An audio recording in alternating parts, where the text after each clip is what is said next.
Okie dokie, everybody, we're back, and today we're going to be creating a low poly model, as well as making normal maps to it. So we're going to name this sword high poly, or sword high for short. Grab everything on this scene, and shift D it, move it to another layer. If I go down to this layer here, we can rename this sword low. That's subdivision surface modifier, and remove doubles, just to get rid of some of the easy stuff. And now we can go ahead and decimate this model. Now, there's two ways to do it. First, you could add a decimate modifier and bump that down to 0.5, and it makes it look much more decimated. However, I don't actually like the decimation modifier because it's good. It's a very good modifier for creating level of details and things like that, like LOD systems. However, it's not great for what I want to do. So I'm going to go ahead and just grab loop cuts and press X and delete edge loops. And we can turn on our screencast keys here. And I'm just going to do that for all these edge loops here. And now we can go ahead and I'm going to delete this edge loop here, just keeping the main details. And a very nice thing about Blender is our B-mesh is n-gons, which are faces that aren't square. They can have lots and lots of vertices. So if you press Alt and right-click and press F, just like that, we've created a very basic face. And now I'm going to go ahead and grab every other loop in here to decimate the size of this circle a little bit. And delete those edge loops a little bit. And we can do the same thing. Is that the... Yes, we want to grab the other one. There we go. And do the same thing with the handle here. Just decimate this a little bit. Delete those edge loops. And now we can go ahead and stop it. Delete that edge loop, and that edge loop, that edge loop, that edge loop, that edge loop. And it looks like there's a weird face created here at the bottom. Delete faces. Delete faces. We don't actually need that there. We're going to delete some of these. It looks like there's actually an edge all the way up here, which we can go ahead and grab and just delete. Just trying to grab that. There we go. And just grab some of these little faces down here, which I guess for some reason were added. I'm not exactly sure why, but oh well. Now we can delete those faces there and this one here. And now go ahead and actually add our own face, a nice looking face. Now we can go ahead and delete that edge. What's going on? Delete that edge loop. Delete that edge loop. Okay, it looks like there's could possibly be some. I see why. Okay. We want to grab everything in this center here. Oh, did it? I guess it did. I didn't realize it did that. It's clipping to the center. I'm going to go ahead and grab this. Once we grab all of these guys here, I'm going to go ahead and grab that on the y-axis just a little bit. And delete that edge loop. We can dissolve these ones. Dissolve. How come this isn't working? Dissolve. Okay, for some reason that's not working. We can delete that edge loop. Man, these are all just going really weird, aren't they? Okay, well I guess we'll start by doing these ones then. We'll delete that edge loop, that edge loop, that edge loop, this edge loop, that edge loop, that edge loop.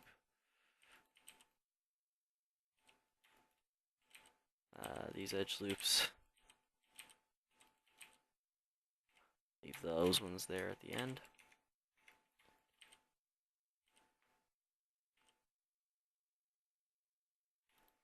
And you can see right in here, the sword has some faces we want to get rid of. It does look like it's almost inverted down there, which is very strange. Very strange indeed.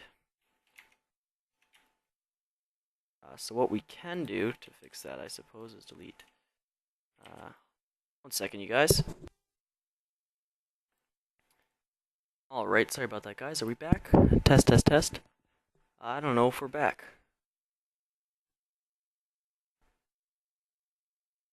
Recording yet. I apologize for that, guys. For some reason, the video actually stopped recording, but the sound and stuff kept going. Anyway, so I'm going to see what's up with this, because this is looking a little weird. So it looks like there's two faces, one in there, one in there. I'm going to delete both of those faces, and I think there's one more right there. And that one, I'm actually going to leave. I'm going to delete those two and delete those two. Actually, we can keep those two. But that looks a little bit cleaner, doesn't it? Actually, you know what? I'm going to undo what I just did, and instead of get rid of those two faces, get rid of that one face. And now we actually have a loop we can get rid of. So we can just want to grab this one, so we can get rid of that edge loop there. Just going like that. No. Alright, I just want to grab this one. There we go. I'm just going to collapse the edge loop. And man, this is so weird. I'm not sure why it's being like this. There we go. And collapse that edge loop just like that. That's what I've been trying to do. And it's still being a little buggy. But honestly, I think that's the best we're going to get. There we go. Okay. So we can still try and get this edge out a little bit. It looks like there's two edges in there. I'm not sure.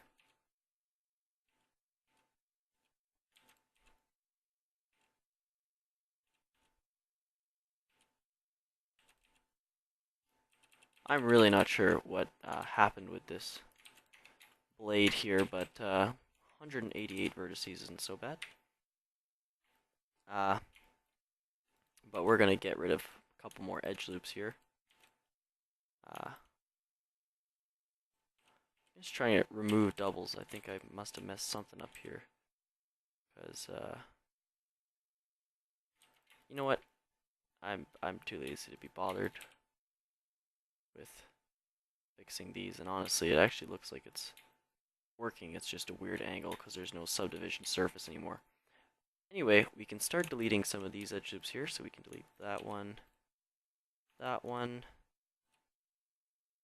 that one. I delete this one, I think. We can delete that one, that one. That looks pretty good. That one, that one. And that's looking pretty good. So we've got 144 vertices here, which is pretty low poly for a sword. Something that's going to be, you know, in the character's hand, or an NPC's hand, or in a barrel or something like that, or on an anvil. Either way, that's looking alright. One thing I am going to do is just fix up the bottom area here. Just make that a little bit tighter. And make that sit just a little cleaner. I actually didn't mean to do what I just did. Just want to rotate that. There we go. So that's looking a little bit better already. For those of you who don't know, this piece was actually used to bludgeon people. Was actually one of its main purposes, was to whap people with. Anyway, that's some interesting, or maybe not interesting. I don't know if you think that's kind of neat or whatnot. But, yeah. What I would actually like to do is just create a face from here to here. And that would be my center loop. But it looks like there's weird... I don't know what this edge loop is there.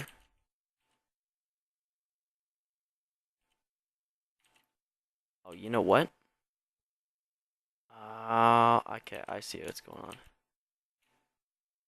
That inside loop isn't actually like a thing. It's just being weird. Okay. I'm just gonna start deleting edges till I get what I'm looking for. There we go. You see in here there is faces, and that's what's confusing me in the X-ray mode. There we go. And now that we have these faces gone, and we're going to delete these faces too. And not those faces, but these faces. We can create a face there, create a face there, and create a face there. And also, delete some of these extra vertices.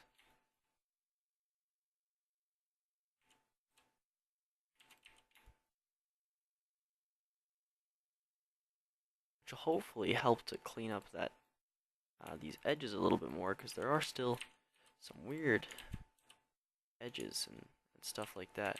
Oh, that was actually part of that. Okay. Yeah, so that's a lot cleaner. We're at 126 now, which is even less than we were at before. And yeah, it's looking pretty good. So I'm going to go ahead and open up my UV image editor here. I create a new image, and I'm going to call this UV grid. And I'm just going to create a UV grid, of course. And this will be nice to just see how, if our image is stressing or whatever, or stretching or whatever, and it'll make it a little easier. We're going to hit texture solid just so it textures to this, and then hit recalculate so that all the normals are facing the right way. We're also going to select everything on here, hit recalculate so that that's facing the right way. Now we want to hit smooth shading. And first we're going to grab the edges going around here. And by here I mean the entire blade. But it looks like we still have a couple of faces in here that are being weird. There we go. So now when we grab it, it grabs the entire thing around. And I'm going to Control E, mark seam, Control L, unwrap. Now we have that. Now I'm going to rotate that. And this is going to be the most detailed piece, because it's going to be the one that is kind of going to draw attention. So I'm going to make it right diagonally across to save a lot of space. Now for this guy here, I'm going to first start off by grabbing that inside seam and marking that. And now I'm going to grab all of the seams here. And the reason I'm doing this is to stop it from ripping the textures. And basically, if you imagine this is made out of paper, and we were going to cut it apart so we could glue it back together later, imagining there would be little tabs. Everywhere where I'm selecting and marking as a seam is somewhere we would cut on the paper. And this means that when we lay it out flat as a 2D representation of a 3D object, it's going to be very clean, because we can see exactly where it is. And if you see, if I made this not round and this was still touching this, or maybe I'll do it right here, if that was still touching like that, you can see there would be stretching right there. But because I've done it this way, there's no stretching of the images, or of the image, sorry. And it's a nice clean wrap. You see what I mean? And yeah, that's what we're looking for. Now we can also, what I'm going to do is grab this seam here, because if you're holding it like this, that's the seam that's away from you. And if an enemy is coming at you with this sword, it's covered by his hand. So we're not going to see this seam a lot. So I'm going to mark that as a seam.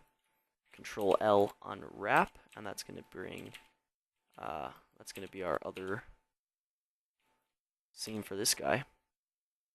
We can turn off proportional editing, because that'll mess up your UVs for sure.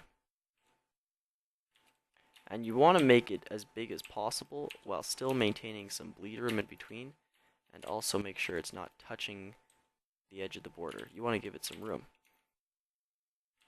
Good. Now, for this guy here, like I said with this representation, we want to give it some seams. But doing every single one is a little bit overkill. So what I'm going to do is grab every third one. I'm going to start with, say, if this was rotated equally, this would be, I'm just going to grab this one here and go every third one from there. So 3, so there's 3, oops, 3, 3, 3, so there's 3 in between each of them. Mark seam, unwrap. That's going to be very nice. And this is going to be the smallest piece, but whichever side you can get more room on it, I think I'm going to get more room, more space on this side. And that's looking pretty good. Yeah, so you see there's not a lot of stretching. There's a little bit of stretching going on, but nothing too drastic. So we can grab all these, and that's looking pretty good. We're going to create a new image and call this sword normal.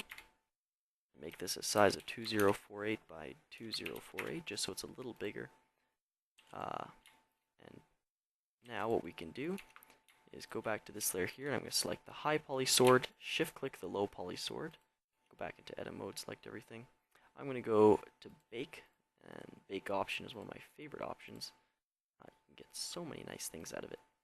I'm going to go ahead and make sure it's on clear is not selected. I'm going to put a margin of about 8 and click select to active with the bias of about 0.1. And I'm going to go normals. And I'm going to go ahead and bake this. Make sure it's in tangent space, because it's going to be weird if not. And just like that, we've created this nice looking normal map here. There is a little bit of weird stuff going on, but it's looking pretty good. So if we go back to this layer here, and I'm going to go ahead and this layer here, and turn off texture solid. I'm going to go into this mode here, and I'm going to add a sword material. I'm going to go into here and add sword normal. It's going to be an image or movie. We're going to save this as sword normal.png.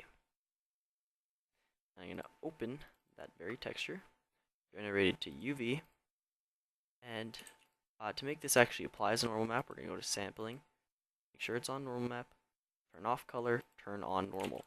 And now you can see it actually looks very, very close to that other one we have.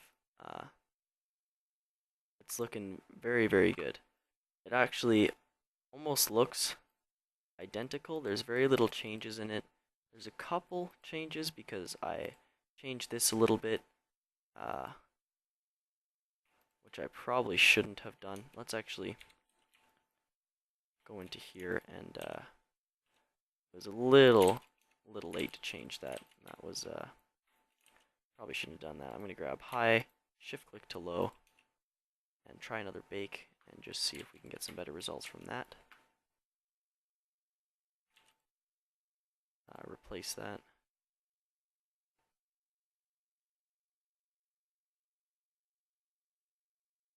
And refresh that image. Yeah, it's looking a little better. And now that it was on smooth shading too, we don't see any of these straight lines going across now. Now it's actually smooth. Yeah, you can see it's a little bit weird down here, but that's all right, because we are seeing, if we look from the front, it looks just like it is. But when we look from the side here, it actually looks like it has curvature down there, and that looks like a very sharp seam. It also looks like there's a seam coming down here, and no matter which way we look at it from, it's gonna look good unless we look at it from like a straight view. If we look at it straight on, we know that that's flat, but it looks like it's, you know, doing some cool. On earth did I just do? Here we go. It looks like it's doing some cool stuff. So anyway, thank you for watching this episode. Next episode, we will be creating an ambient occlusion map, and then making some textures for it. We'll be making a reflection map and all that good stuff. So yeah, thank you all for watching. Have a good day. Bye bye.